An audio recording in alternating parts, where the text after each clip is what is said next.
Every year when we approach the end of the liturgical year, we get some readings that should kind of shake us a little bit. And of course, that's true this week as well. We know that next week is Christ the King, but this week we kind of near the end of Mark's Gospel. And what is Jesus speaking of? He's speaking of those end times. Whenever we think of the end times, of course, hopefully we're thinking, okay, where do we want to be? We want to be in heaven with God, or are we going to be in that dark place? We are going to be in hell when the angels come and gather from the four winds. And so it kind of shakes us and makes us think about those big picture things in our life of, am I truly serving the Lord or not? And of course, we know we want to serve the Lord, but so often we can put other things in front of Him. Or we can make other things a bigger priority than God.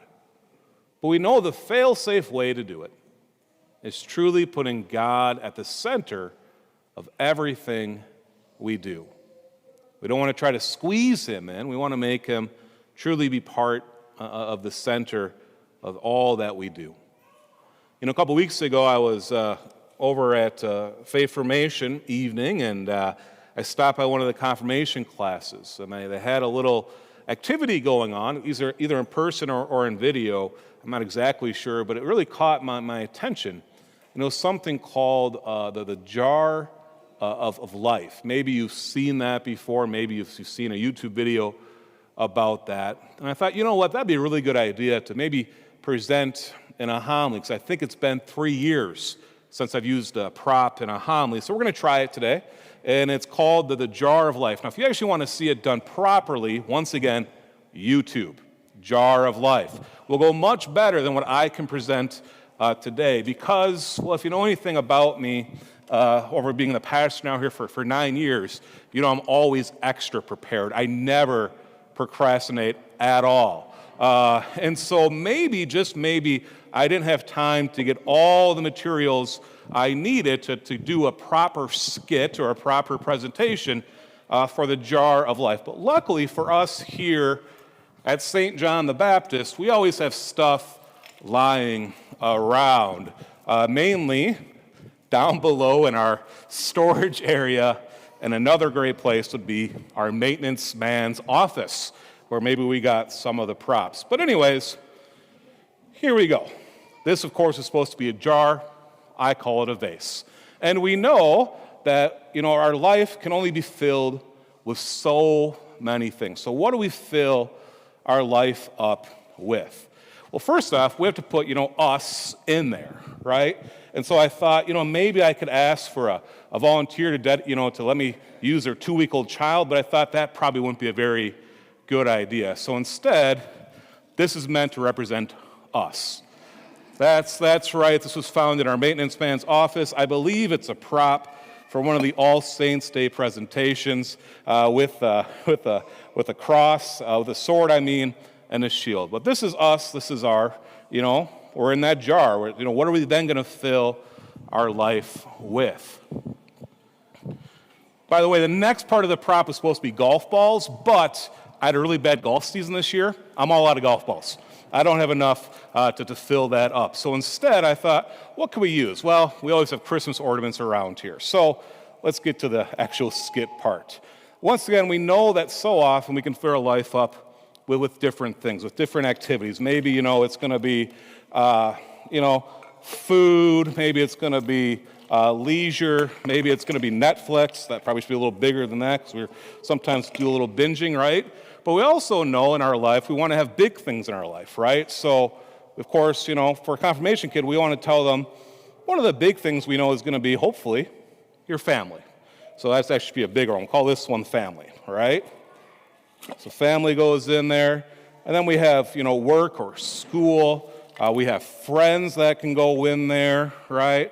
And then we have other activities, and be hockey or dance and stuff like that. And then, of course, we have other activities that go in here as well. But already we can kind of see that it's starting to overflow. But who have we yet to mention yet? We've yet to mention God. So where does God go in our life? We know we want to have him in the center, but if we don't put him in first, and by the way, This is God for us. This is our St. John the Baptist stall. So there we go. Once again, found in the maintenance office. That's a whole treasure trove there in the maintenance office. All right. So for God, where do we want to put him?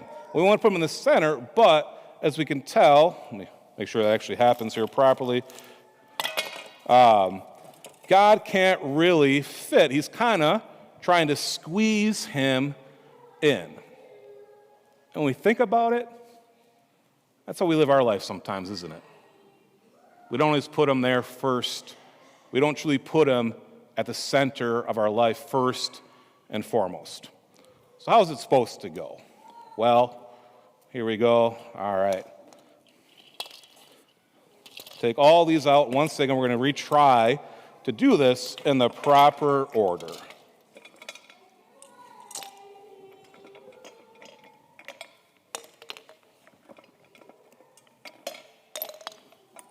By the way, ornament's not the best idea. When I was practicing yesterday, one of them broke. I almost cut my hand, but we only have a half a homily to go, so hopefully we make it through, right? Okay, so how are we called to live our life? God first, above everything else. Then we have our family, and we have our friends. And then, of course, maybe work, or for a confirmation student, we have school. We have those other activities that we want to have in our life as well, and hopefully they start to fit, right? There we go, over on that side. So then we have, leisure. Then we have food. Then we have, Snapchat. Well, hopefully not Snapchat, right? Then we have Amazon Prime or whatever else. And all of a sudden we look, and in our life, when we put God truly at the center, everything else seems to fit, right? Because we truly have God at the center of our life. And once again, I know that this analogy could have been a little better, but I think when we stop and think about it a little more, that one's not going to go in there, we just have to look at our life. And once again, ask that question: are we trying to squeeze God in? Or are we truly letting him be first and foremost in our life? And the way we have to do that, we have to stop and actually examine our life. Are we, we're all here this morning, praise God, at Mass. So we're either here in person or we're online, and that's great. But I know one family a couple years ago, they realized they were always seeming to squeeze Mass in. They look at their whole week, and then they say, okay, when can we go to Mass? And they made an adjustment. They said, first and foremost, what Mass are we going to go to? I think they decided, let's just say they decided the 8 o'clock Mass. And that's how they scheduled their week. And so when a friend called up and asked them, hey, do you want to go to brunch? You know what they said? Of course we want to go to brunch. How about you join us at Mass if you want to, and we go to brunch at 9:30. So it's not trying to squeeze God in that way. Even in our daily life of prayer, do we truly give God the best time of our day? Are we dedicating that to work? Are we dedicating that to school life? Are we dedicating that even to family? Once again, family's not bad. Family's great. But who gives us the gift of family? God does. Everything is a gift from God. And our call to live our life is truly putting him at the center. And when we do this, we're going to have that fulfillment that we're longing for. We're able to see that he truly is the one who gives us all that we need in our life. And it's kind of that fail-safe way of living our life, truly putting him first and not squeezing him in. Another way we have to look at our life as well, of even as we live our life, are we truly giving God back the gifts that he has given us? This week, of course, we're completing our stewardship program, Our Gifts, God's Work. And even then, as we hopefully this past week have prayed about how we can support our parish here at St. John the Baptist, I hope that one of the things you were able to pray with, and you still can, of course, at this time as well, is saying, am I truly giving for my livelihood, for my best, or am I giving for my surplus? You know, back in the Old Testament, say, are we giving God our first fruits? Or are we waiting till we gather all the fruits for ourselves and then saying, okay, God, you can have the extra. I'm going to squeeze in my tithe for this year because I have a little bit more to give. Or can we truly ask that question, how can I give first to God and then squeeze everything in else after that? Hopefully this week you have an opportunity to look at the brochure we sent home this week in the mail. Hopefully you got our stewardship brochure. If not, there's more in the gathering place.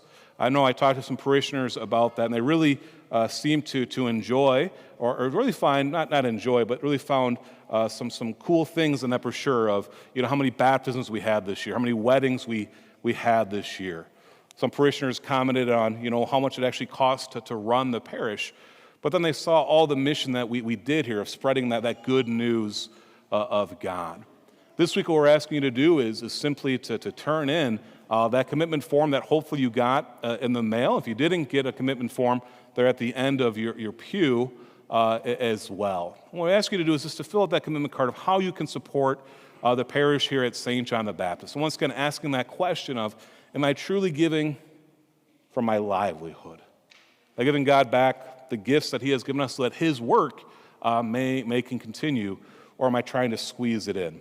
And so as you fill out that card, if you did bring one with you and you want to fill it out today, there's more cards at the end of the pews. I know many parishioners have brought them with, which is great. You listened to instructions, you didn't quite mail them back yet. So, but if you brought those cards with, have those ready to go. But if you get to the opportunity to fill out those commitment cards, I encourage you to do that right now. That front of the card, your name, you know, your address, all that good stuff.